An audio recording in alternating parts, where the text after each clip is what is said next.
Assalamualaikum warahmatullahi wabarakatuh. Gimana kabar sahabat muslimku semua? Kali ini kita akan mendengarkan kajian dari Ustadz Adi Hidayat tentang doa itu ada tata caranya supaya terkabulkan. Oke.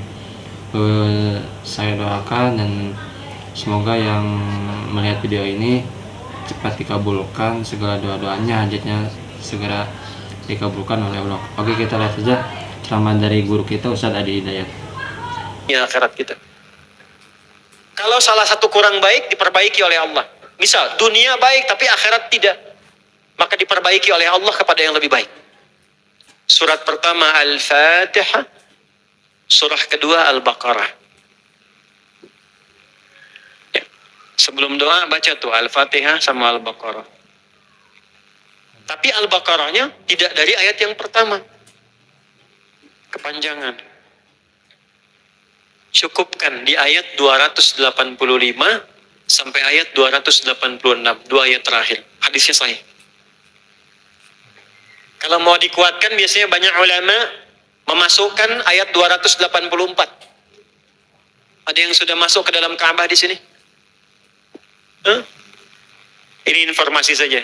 Dan 3 ayat ini, Al-Baqarah 284, 285, 286, itu ayat yang dituliskan di dinding Ka'bah.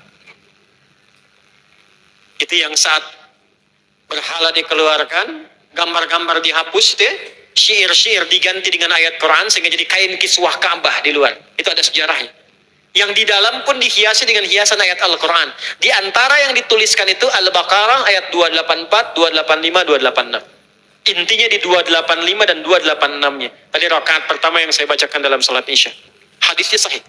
Itu spesial malaikat Jibril turun kepada Nabi Muhammad SAW mengabarkan kabar gembira siapa yang membiasakan membaca Al-Fatihah. Ya, kemudian 2 ayat terakhir di Al-Baqarah dari amanar rasulu sampai fangsurna 'alal qaumil kafirin, tidaklah dia membacakan itu kecuali setiap hurufnya dijaminkan mengabulkan doa-doa yang dia mohonkan sepanjang benar doanya dan tidak diselimuti maksiat. Ini maaf ya. Ini saya minta maaf dulu nih. Kalaupun Anda benar doanya khusyuk sampai nangis, tapi ada selimut maksiat dalam permohonan doa itu pengabulannya mental lagi. Hadisnya sahih. Thumma dzakara rajula yutilu as-safara ash'atha aghdara yamuddu yadayhi ila as-sama' fayaqulu ya rabb فقال رسول الله صلى الله عليه وسلم أن يستجاب لذلك فمطعمه حرام مشربه حرام ملبسه حرام وغذي بحرام فأن يستجاب لذلك رواه مسلم. Nabi mengisahkan seorang lelaki menempuh perjalanan jauh. Awas, menempuh perjalanan panjang untuk ketaatan itu mempercepat doa dikabulkan 2 kali lipat dibanding orang biasa. Makanya kalau ada orang mau ke Mekah umrah, mau haji, titip doa. Ada yang mau beasiswa ke Madinah, ke Mekah, ke Al-Azhar, ke Mesir, titip doa. Saya biasanya kalau mau berangkat umrah, Ustaz titip doa, ayo tulis banyak tuh. Nggak saya baca. Saya simpen aja. Ntar dekat Ka'bah, ya Allah engkau maha mengetahui. Ya, mohon kabulkan semua doa-doa ya dari teman-teman jamaah yang dititipkan dalam kertas yang telah mereka tuliskan itu. Simple Pak, daripada capek kita bacakan satu-satu. Dan alhamdulillah biasanya ya insya Allah terkabul. Insya Allah. Itu perjalanan jauh. Nah orang ini menempuh perjalanan untuk sekedar berdoa. Safar. Ya, safar yang baik. Kemudian yang kedua, yamuddu yadayhi ila sama, dia mengangkat tangannya ke langit. Ini saya tidak bermaksud mengajarkan ya, cuma menunjukkan prakteknya begini nih. Ada yang bisa bantu saya nggak satu orang maju? Cepat. Yang depan aja depan. Jazakallah khair. Mohon pegangkan mic sebentar ya. Makasih ya. Lihat sini. Gini. Nah, jazakallah.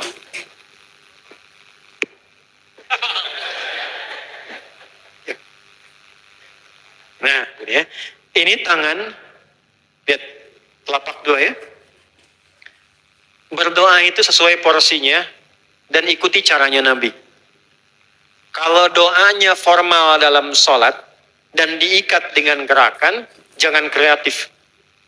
ikuti seperti Nabi yang contohkan. Misal dalam salat, sallu kama ra'aitumuni sholli. Salatlah seperti kalian melihat aku salat. Nanti ada 3 posisi atau sampai 4 posisi dalam salat yang mempercepat terkabulnya doa.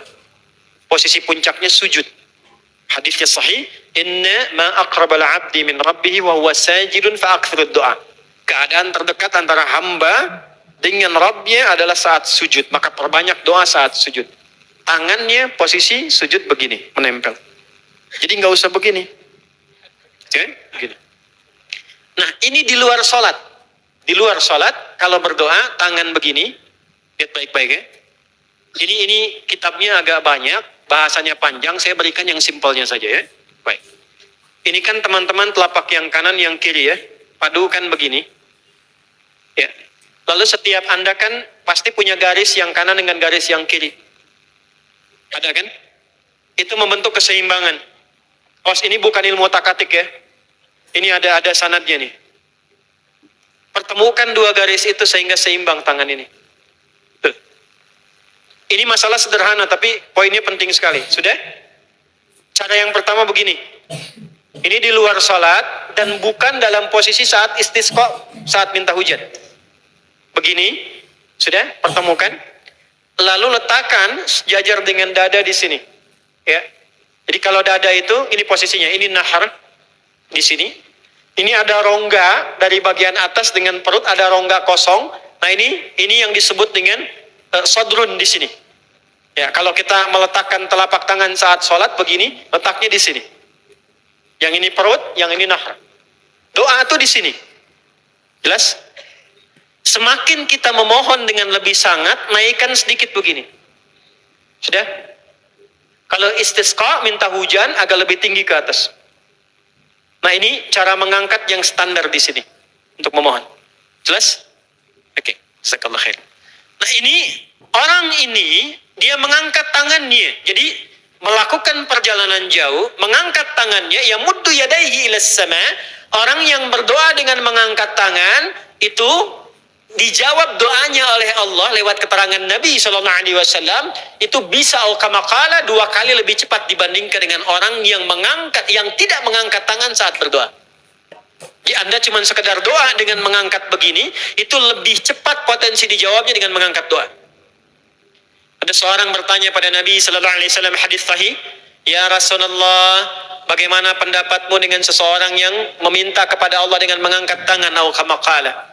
Lalu Nabi mengonfirmasi, bertanya balik, bagaimana kalau ada seseorang memohon kepada Anda dengan mengangkat tangannya? Pak, tolong Pak, tolong Pak, tolong, gitu kan?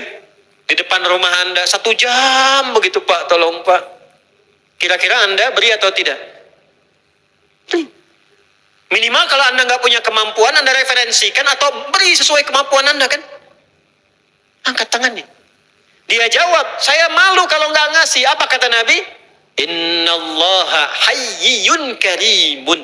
Allah itu lebih punya sifat peka untuk merasakan malu pada hambanya kalau dia tidak memberi ketika hambanya mengangkat kedua tangannya.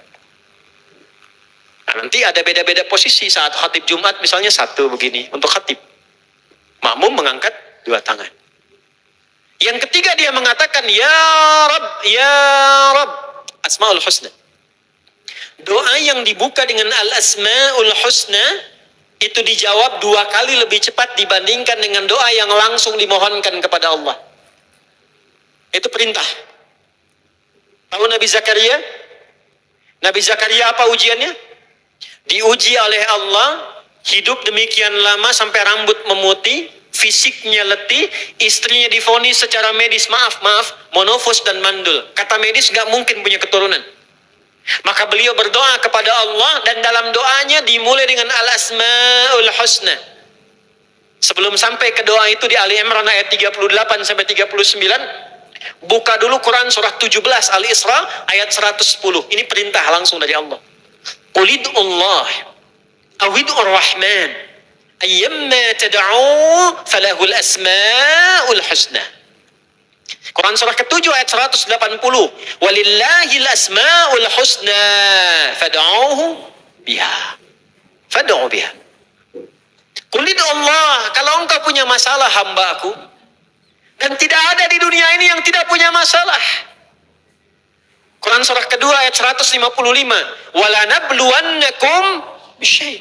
Setiap yang hidup itu, aku pasti akan uji dengan masalah. Itu kata Allah. Jangan disimpan sampai di situ, teruskan. Bukan untuk membebani hambaku dengan masalah, tapi untuk menaikkan kualitas hidupnya sehingga menjadi lebih baik. Jadi ketika Allah titipkan masalah itu, bukan ingin membuat kita bermasalah. Tapi dengan masalah itu kita diuji supaya kualitas hidup kita menjadi lebih baik. Ini Anda yang kuliah di UPI di sini, ada ujian nggak? Ada. Untuk apa ujian itu diadakan? Supaya bisa melihat kualitas peningkatan ilmu Anda dari masuk sampai naik tingkat. Kalau nggak ada ujian, nggak kelihatan kualitasnya bertambah. Logikanya begitu. Dan tidak mungkin Allah menguji seorang hamba di luar batas kemampuannya. La yukallifullahu nafsan illa. Jadi nggak ada orang yang hidup yang tidak punya masalah. Karena rumusnya mengatakan hidup berbanding lurus dengan masalah. Yang hidup pasti punya masalah. Yang tidak ingin punya masalah, tidak ingin hidup. Karena orang yang tidak hidup, yang hilang masalahnya, selesai hidup. Baik. Siapa yang tidak ingin punya masalah? Angkat tangan. Baik. Siapa yang ingin punya masalah? Alhamdulillah. Baik. Yang lain wallahu a'lam. Nah, kulit Allah kalau sedang diuji masalah, kan yang ngasih siapa? Yang nitipkan siapa? Yang punya solusinya siapa? Kalau Anda tahu yang punya solusinya Allah, kenapa curhatnya bukan kepada Allah? Kan sudah dicontohkan di Quran, kalau punya masalah curhatin ke Allah. Quran surah 12 ayat 86, sejak era Nabi Yakub, masalah di rumah tangga, anak bermasalah curhatnya pada siapa? Allah. Innama ashku bathi wa huzni ilallah. Aku tuh kalau punya masalah sesedih apapun, curhatnya Allah.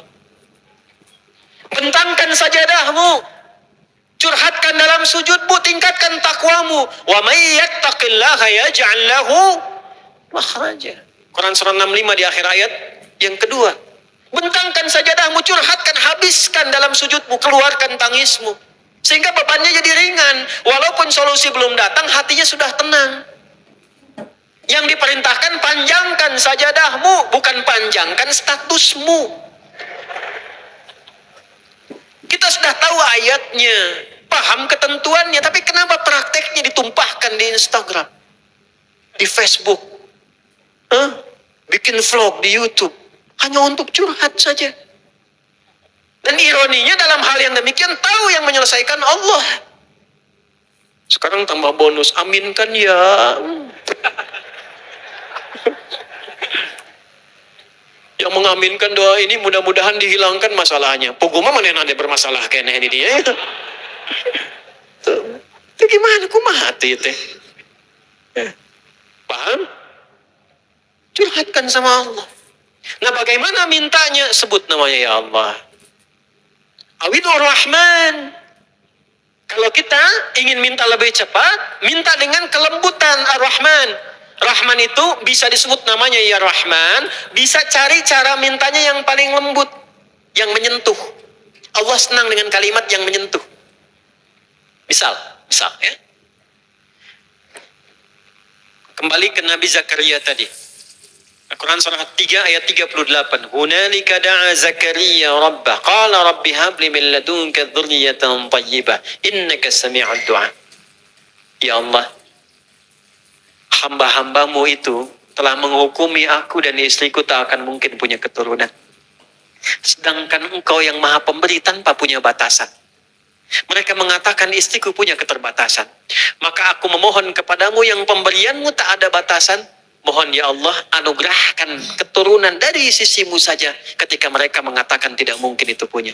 Sungguh engkau yang maha mendengar doaku ya Allah. Perhatikan.